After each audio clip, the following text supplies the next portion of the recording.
Hi everyone, ನಮಸ್ಕಾರ ಎಲ್ಲರಿಗೂ.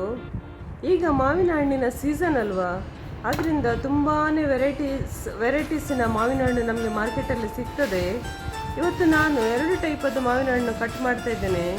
ಇದು ದೊಡ್ಡದು ಮಾವಿನ ಹಣ್ಣು ಮಲ್ಲಿಕಾ ಅಂತ ಹೇಳಿ, ಹಾಗೂ ಸಣ್ಣದು ಆಲ್ಫೋನ್ಸೋ ಅಂತ ಹೇಳಿ. ಈ ಮಾವಿನ ಹಣ್ಣು ತಿನ್ನುವಾಗ ತುಂಬಾ ಪರಿಮಳ ಹಾಗೂ ರುಚಿಯಾಗಿರ್ತದೆ. ಅದರಿಂದ ನಾನು ಈ ಟೈಪದ್ದು ತಗೊಂಡು ಬಂದಿದ್ದೇನೆ. ಮಾವಿನ ಹಣ್ಣುಗಳಲ್ಲಿ ವಿಟಮಿನ್ ಎ, ವಿಟಮಿನ್ ಸಿ ಹಾಗೂ ನಾರಿನಾಂಶ ಅಂದರೆ ಫೈಬರ್ ತುಂಬಾ ಧಾರಾಳವಾಗಿರ್ತದೆ. ಆದ್ದರಿಂದ ಇದು ಆರೋಗ್ಯಕ್ಕೆ ತುಂಬ ಒಳ್ಳೆಯದು.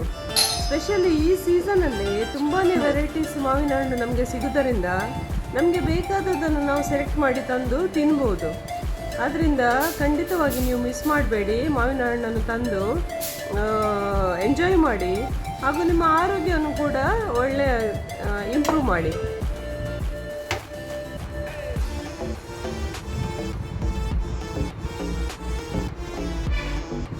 ಮಾವಿನ ಹಣ್ಣು ಕಟ್ ಮಾಡಿ ತಿನ್ನಲಿಕ್ಕೆ ರೆಡಿಯಾಗಿದೆ. ಬನ್ನಿ ನಾವು ಮಾವಿನ ಹಣ್ಣು ಎಂಜಾಯ್ ಮಾಡುವ.